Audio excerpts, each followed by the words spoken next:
When I think back to the beginning, before the silence settled in like dust in the corners of an old attic, I remember warmth. Not just physical warmth, like the kind you feel from a fire or a summer breeze through the kitchen window, but emotional warmth. That soft, invisible blanket that wraps itself around you when life feels secure. I was a child then, and in my world, everything had its place. My father's watch sat on the mantel ticking away like a gentle metronome. My mother's laugh echoed through the hallways every morning, and I believed, truly believed, that nothing would ever change. Our house stood on a sleepy street lined with maples that burned bright red in the fall. I used to lie on my back in the front yard, watching the leaves spin in circles above me as the wind played with them. That street was our little universe, and my family was the sun around which my tiny world revolved. Every morning began with the smell of coffee and toast, and every night ended with a gentle goodnight from behind a cracked bedroom door. Life felt like a familiar tune, one that played so often I stopped noticing the melody.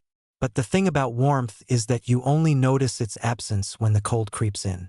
And it never arrives all at once.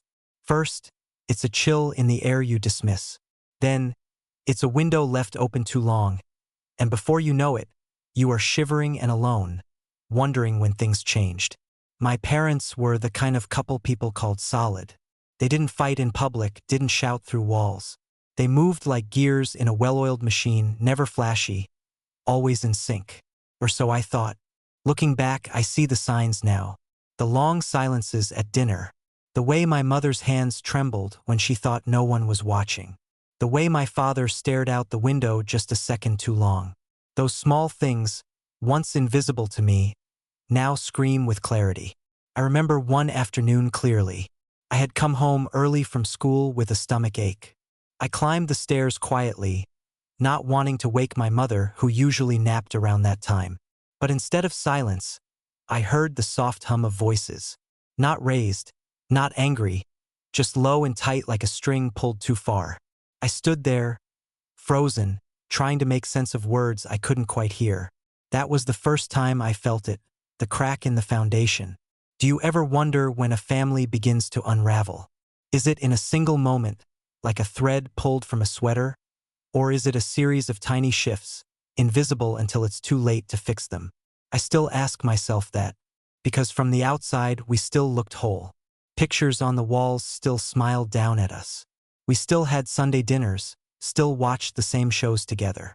But something essential had slipped away, like water draining from a cracked jar. And the silence grew. I started spending more time alone. Not out of rebellion, but out of a quiet discomfort I didn't yet know how to name. I would go on long walks after school, circling the neighborhood like a satellite disconnected from its source. I watched the other families, their dinners through glowing windows, their laughter spilling into the street, and I wondered if they felt it too. That space, that quiet. One evening, I found myself sitting on the edge of my bed, staring at the wall. Not angry, not sad, just empty. I tried to remember the last time we had all laughed together. The last time I had seen my mother smile at my father with her eyes instead of just her mouth. Couldn't. It was like trying to remember a dream after waking. And yet, despite everything, I still believed. I believed families were meant to bend, not break. That if we just held on long enough, we could find our way back. That hope was enough. Have you ever felt that kind of hope? The kind that keeps you going even when you have no reason to believe things will change. I clung to it, because at the time it was all I had. The autumn after that moment on the stairs passed in a blur. I remember the changing colors, the rustle of leaves beneath my feet, and the early evenings that seemed to come faster with each passing day. But I do not remember laughter. Not real laughter, the kind that escapes without thinking. Only the forced kind, offered like a handshake at a party, polite and distant. My mother started humming more when she was alone. I would hear her in the kitchen, a low, repetitive tune that never changed. It was the same phrase over and over, as if she was holding on to something that threatened to slip away completely. I wondered if she even noticed she was doing it. I wondered if the humming kept her from crying. My father grew quieter. He began coming home later, offering vague reasons and tired eyes. He still joined us for dinner, still carved the roast or passed the salt. But something in him had dimmed. His smile, when it came, felt like a mask. And when he did speak, it was always about work, never about us. Never about her. There was one evening when I watched them sitting across from each other at the dinner table. My mother folded napkins slowly, her eyes fixed on a spot just beyond his shoulder. My father stirred his coffee even though it had already cooled. They looked like strangers, like two people occupying the same space but not the same world. And I sat there between them, not knowing which silence to break first. It was around that time I began to keep a journal. Not because I was told to, but because the pages did not look away when I confessed things. I wrote down what I saw, what I thought, what I feared. I filled entire notebooks with questions I could never ask out loud. Why did they stop holding hands? Why did my mother flinch when the phone rang? Why did I feel invisible even when they looked right at me? The answers never came, not clearly. But writing gave shape to the fog, gave structure to the chaos that swirled quietly behind every closed door. I wrote late into the night, hunched over with a flashlight when I could not sleep. I think, in some ways, I was trying to hold the pieces together by recording them, as if naming the truth would stop it from slipping further away. Have you ever tried to capture something that was already fading? Like chasing the last glow of sunlight before it disappears beyond the horizon. I found comfort in routine. School, homework, dinner, journal. Repeat.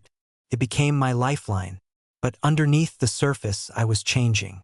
My heart beat with a tension I couldn't explain, like I was waiting for something to happen. Something big. Something final. And then it did. Came not with a scream, but with a whisper. A short sentence. A few clipped words exchanged in the hallway while they thought I was asleep. Words that made the air in the house feel heavier.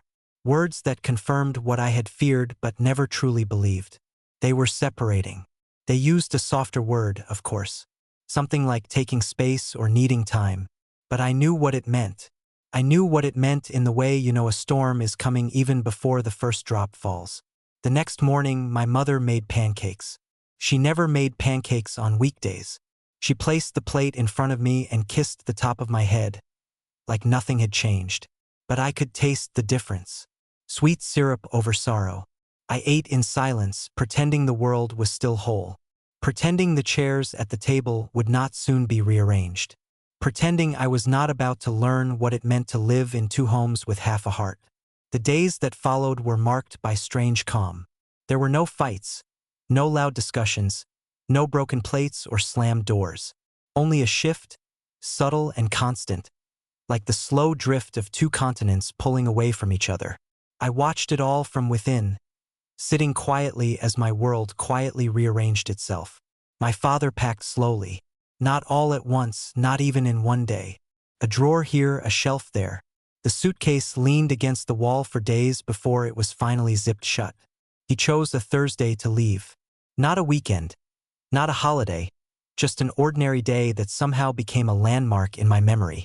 I remember the sound of the front door closing more than any goodbye.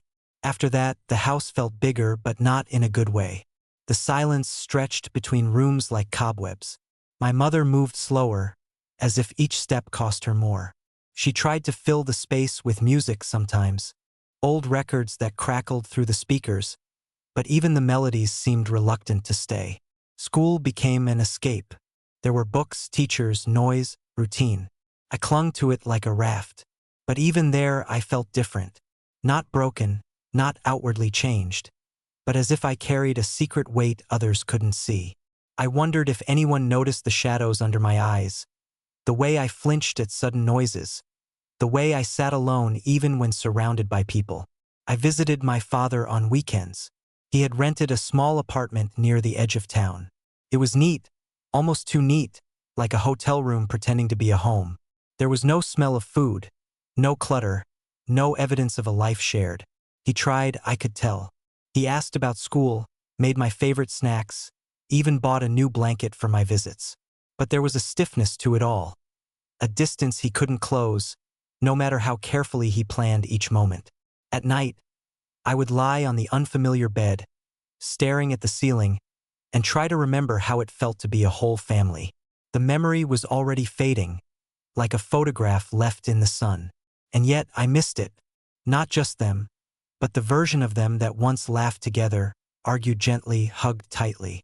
My mother rarely mentioned my father. Not out of anger, but as if speaking his name might crack the fragile peace she was trying so hard to maintain. She focused on work, cleaning, calling relatives. She smiled more, but the smile never reached her eyes. I began to wonder if pretending was the only way adults survived. Have you ever felt like you're standing between two worlds, unsure where you belong? That was me. In one house, I was the reminder of what once was. In the other, I was the proof of what still had to be managed. I belonged everywhere and nowhere at once. Sometimes I blamed myself. It made no sense, but the mind does not care about logic when it comes to pain. Maybe if I had been better, quieter, louder, more helpful, less needy. The thoughts twisted themselves into knots I couldn't untangle. I never said them aloud, but they lived inside me, whispering doubts I couldn't silence. Still, life moved forward. Birthdays came.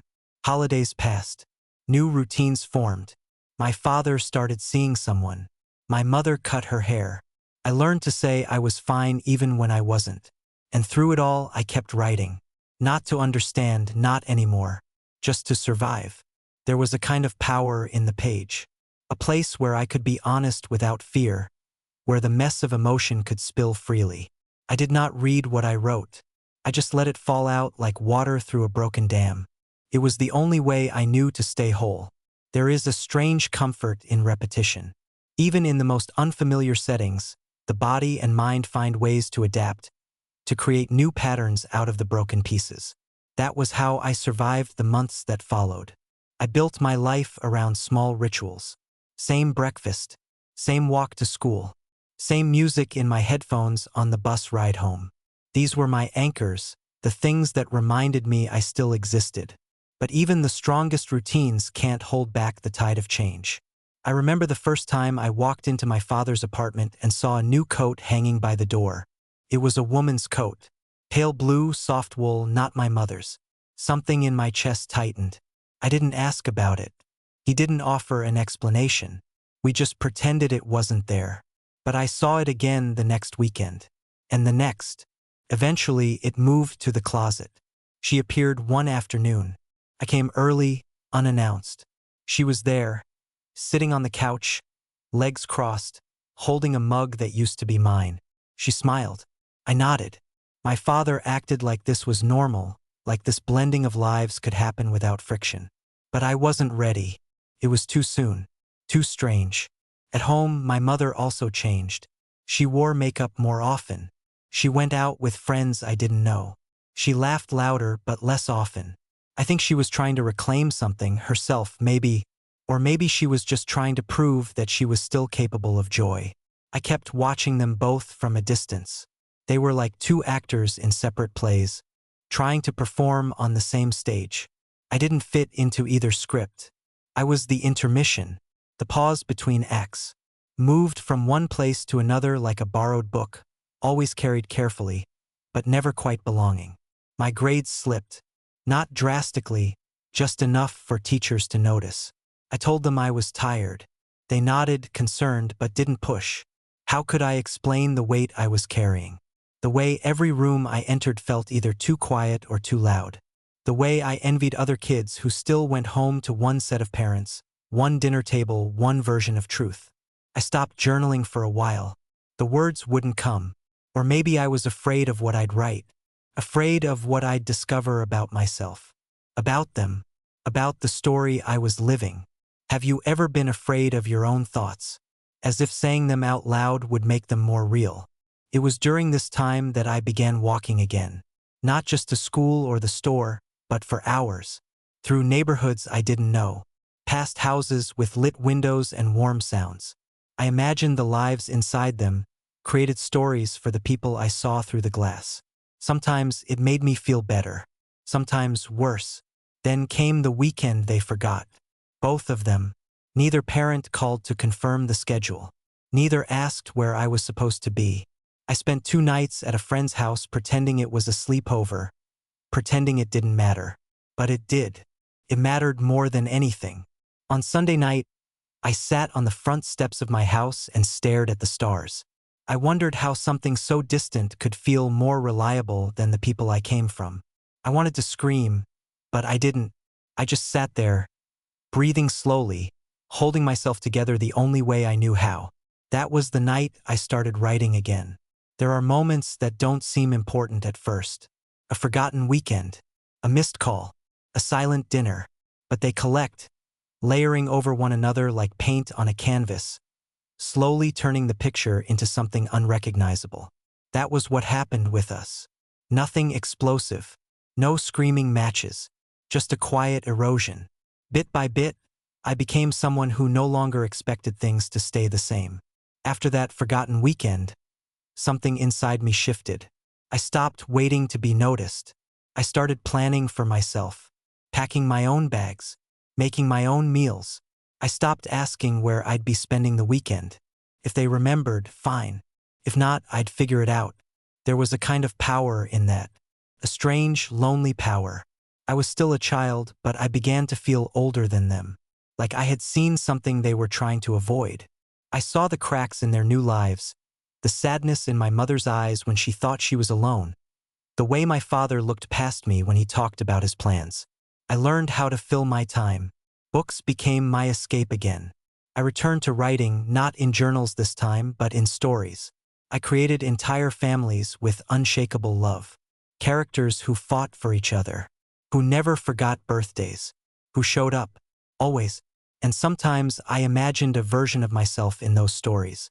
Someone who said what I never could, who asked the questions I was too afraid to speak aloud. Why did you stop trying? Why didn't you fight harder? Why did I feel like a burden instead of a blessing? One Friday evening, my mother told me she had met someone. She said it like an apology. Soft voice, downturned eyes. I nodded, not because I understood, but because I didn't want her to feel guilty. She deserved happiness. They both did. I just wasn't sure how to fit into it. He came over for dinner a week later, brought flowers, wore a sweater that smelled like new detergent. He was polite, asked about school, complimented the food. I smiled. I even laughed once. But inside, I was studying him, looking for signs. Would he stay? Would he try? Would he see me? At my father's, things were also shifting.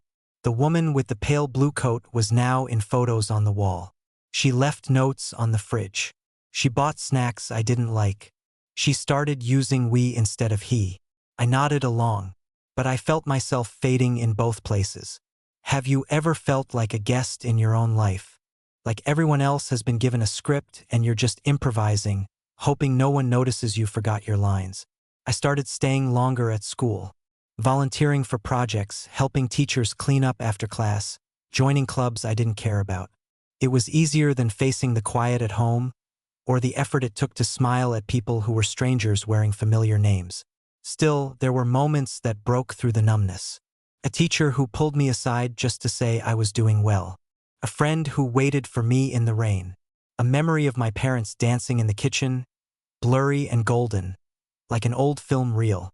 Those small things kept me afloat, reminded me that love didn't always leave, that sometimes it just changed shape, became quieter, slower, harder to recognize. I wasn't okay, but I was learning how to live inside the not okay. I was learning how to be my own safe place. By the time winter arrived, I had become an expert at hiding. Not physically, but emotionally. I knew how to smile at the right moment, how to give short answers that didn't invite more questions, how to be present without really being seen. It was easier that way, safer. The holidays came with their usual weight.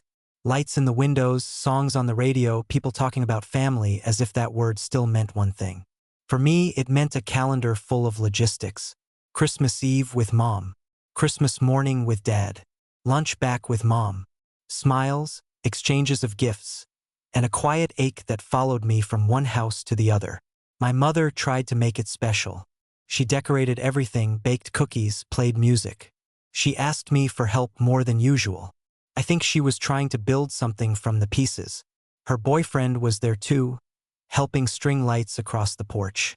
He was kind. He tried. But no matter how much effort he gave, he was still part of a picture I hadn't asked to be in. At Dad's place, it was simpler, quieter. He gave me a new backpack, said he had picked it out himself. I thanked him, and I meant it, but I couldn't help remembering the years when gifts came from both of them, when wrapping paper was torn with laughter instead of politeness. I wondered if they felt it too. The emptiness between the smiles. The pauses that stretched just a little too long. Maybe they did. Or maybe they had found new stories to tell themselves. Stories where everything was going to be fine. Stories where I was okay. But I wasn't. I started spending more time in the library. It was quiet there, and nobody expected anything from me. I could sit for hours with a book open, barely reading, just grateful for the stillness. Sometimes I would write again. Not stories this time, just thoughts. Sentences that didn't need to make sense. Feelings that refused to be named. One afternoon, I saw a girl crying behind the nonfiction shelves. She looked about my age. She wiped her face quickly when she noticed me, and I did the same. We never spoke. But in that moment, I felt less alone. There were others carrying silent weight. Have you ever realized how many people are quietly breaking, even as they laugh or nod or go about their day? It changes the way you see the world. At school, I started opening up a little. Not much, just enough to let one or two people in. I didn't tell them everything, but I let them sit beside me at lunch. I replied to texts. I said yes when they invited me to the movies. It wasn't a cure, but it was something. My parents noticed, I think. They didn't say anything directly, but they smiled more when I spoke. My mother started asking real questions again.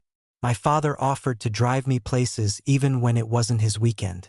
Their new lives had settled, and maybe that made room for me again. I didn't forgive them, not completely, but I was learning to see them as human. Flawed, fragile, trying. That was the hardest part. Letting go of the idea that they were supposed to be perfect. And maybe, in a strange way, it helped me forgive myself too. Spring came quietly that year. The snow melted slowly, leaving behind patches of dull grass and muddy sidewalks. Trees hesitated to bloom, as if unsure whether it was safe to begin again. I understood that feeling. After a long winter, after so much silence, hope felt dangerous. But it came anyway, in small ways at first. A joke that made me laugh out loud in class. A letter from a cousin I hadn't seen in years. A weekend where both parents, separately, asked me what I wanted to do instead of assuming. None of it fixed anything, but it softened something in me. I had spent so long guarding my heart, trying to protect myself from more disappointment, that I forgot how good it could feel to just breathe, to enjoy something without worrying when it would disappear. At school, I started writing again. Really writing. I joined a student publication club. I shared a poem anonymously. It was short and vague, but it was mine. When it was read aloud during a meeting, no one knew it was me, and yet I felt seen in a way I hadn't in months, maybe years. I watched my parents more carefully, not with suspicion, but with curiosity. They were no longer the couple I used to believe in, but they were still my parents. They were trying, each in their own way. My father had grown quieter, but his calm made space for questions. My mother had grown more open, more expressive, like someone rediscovering who she was. They still made mistakes. They still forgot things. But I wasn't expecting perfection anymore. I just wanted presence. Moments where I didn't feel like a background character in my own life. Have you ever felt that shift? That moment when you stop needing everything to go back to how it was, and start wondering what could be built instead. That's where I found myself. Not healed, not whole, but ready to try. One day, I found an old photo of the three of us. We were sitting on a picnic blanket, laughing at something I no longer remembered. The picture was faded, a little torn at the corner, but the joy was real. I didn't cry. I didn't hide it away. I placed it on my desk, not to cling to the past, but to honor it. That version of us had been real, but it wasn't the only version we could be. I started talking more at dinner. I started texting my dad just to say hi, even when it wasn't a scheduled day. I asked my mom about her work and actually listened. These were small things, but they mattered. And slowly I noticed a difference. Not a miracle, just a softening. A warmth I thought was gone for good. It wasn't the same as before, but maybe it didn't have to be. Summer arrived with a kind of ease I hadn't felt in a long time. The school year ended quietly, without the usual pressure of grades or exams hanging over me. I walked home on the last day with the sun warm on my back and a rare feeling in my chest, lightness. For the first time in what felt like forever, I didn't dread the days ahead. I didn't count the weekends or track which house I would be in. I let the hours come and go without needing them to be anything more than what they were. My mother took some time off work. We spent a few mornings at the lake, not saying much, just reading, wading in the water, and eating sandwiches that always ended up full of sand. She seemed softer in the sun, more like herself, or maybe more like someone I was getting to know for the first time. My father planned a short trip, just the two of us. We drove to the mountains and stayed in a tiny cabin with creaky floors and mismatched dishes. He taught me how to build a fire. We hiked. We didn't talk much, but the silence was different this time. Not heavy, not tense, just comfortable. I was starting to understand that healing doesn't always announce itself. Sometimes it sneaks in while you're looking elsewhere. A quiet evening, a shared joke, a moment when you forget to feel broken. Have you ever caught yourself smiling and realized it was real? I spent more time with friends that summer, stayed up late watching movies, rode my bike until the sun went down, sat on rooftops and talked about the future like we knew what we were doing. For the first time, I let them in. Not all the way, but enough. One night, someone asked me if my parents were still together. I said no, and it didn't sting the way it used to. It was just a fact, part of my story, not the whole thing. That summer, I realized I was more than what had happened to me, more than a product of divorce or a shuffled schedule. I was someone growing, changing, finding pieces of myself in the in-between spaces. And I started to imagine a future, not a perfect one, just one where I had choices, where love wasn't something I feared losing, but something I believed I could give and receive again. I didn't know what would come next, and for once that didn't scare me. The first day of the new school year felt different, not because of a new backpack or a fresh haircut, but because I felt different. I wasn't pretending to be okay anymore. I wasn't healed, not fully, but I wasn't hiding either. There was a quiet confidence in me now, a voice that whispered, "You've made it this far. Keep going." I started my mornings with less weight in my chest. I had new routines, and they didn't revolve around sadness. I got up early, walked to school at my own pace, listened to music that made me feel grounded. Sometimes I even caught myself humming. My teachers noticed the change. So did my friends. I was still the same in many ways, but lighter, as if I'd unpacked something I had been carrying for too long. And I wasn't the only one who changed. My parents were learning too. They talked more now, not like friends, but like people who had decided to stop pretending. They coordinated better, respected each other's space, and, for the first time in a long time, they asked for my opinion. One evening, we all ended up in the same room. Not for a holiday or an emergency, just coincidence. It was awkward at first, but something about it felt important. We weren't a family in the traditional sense anymore, but we were still connected, still bound by shared history, by the quiet understanding that we had all survived something hard, together and apart. Later that night, I wrote about it. Not in a journal, but in a short story. I didn't name the characters after us, but I gave them our hearts. I wrote about broken things that found new shapes. Not perfect, but strong in their own way. Have you ever seen something shattered come back together? Not like it was before, but beautiful in its own right? That story became the first thing I ever submitted to a contest. I didn't expect to win. I just wanted to be brave enough to share it. And when I did, something clicked. Not just with writing, but with myself. I had a voice. I had something to say. The story didn't fix everything, but it gave me a new way to carry the past. Not as a burden, but as part of who I was becoming. There were still hard days. Days when I missed the way things used to be, when the weight returned without warning. But those days didn't define me anymore. I learned to let them pass without giving them power. And slowly, I began to believe that maybe all of this, every silence, every tear, every change, was shaping me into someone I was meant to become. There's something strange about endings. They never arrive the way you expect. They don't come with fireworks or grand moments. More often, they slip in quietly, in the middle of an ordinary day, and you only realize later that something important has passed. That's how it felt when I finished my story and got the email saying it had won second place. Not first, but I didn't care. I read the message in my bedroom, the same room where I had once cried myself to sleep, and I smiled. Not because of the award, but because it meant someone had read my words and felt something. That was enough. I printed out the story and gave a copy to each of my parents.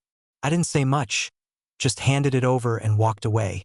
I don't know if they read it that night. Maybe they cried. Maybe they didn't understand what it meant. But that wasn't the point. I had told the truth, my truth, and I was finally okay with that. The summer ended. School continued. Life moved forward the way it always does. But I carried myself differently. I wasn't afraid of hard days. I had learned how to survive them. More than that, I had learned how to grow through them.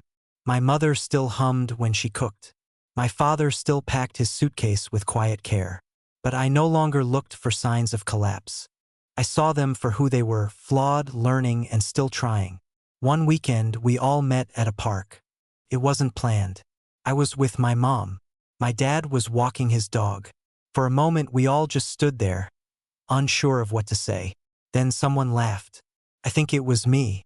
And we sat on a bench, not talking about the past, not discussing the future. Just being. That's when I realized we weren't broken anymore. Just different. Have you ever looked at something that once hurt and felt nothing but peace? That day, I walked home feeling lighter than I ever had. Not because everything was perfect, but because I had stopped needing it to be. I kept writing. I kept growing. I made new memories that didn't carry the weight of what came before. And every now and then, I'd look at that old photo on my desk and smile. Not out of sadness, but gratitude. We were never a perfect family, but we were real. And through the quiet, through the distance, through the slow process of falling apart and finding new ways to connect, we found a kind of love that wasn't built on pretending. It was built on honesty, on effort, on the willingness to begin again. And maybe that's the only kind of love that lasts. Thank you for staying with me through this journey. Have you ever been through something like this? I'd love to know. Share your story in the comments. This story was voiced by artificial intelligence. If you notice any mistakes or want to suggest corrections, please let us know below.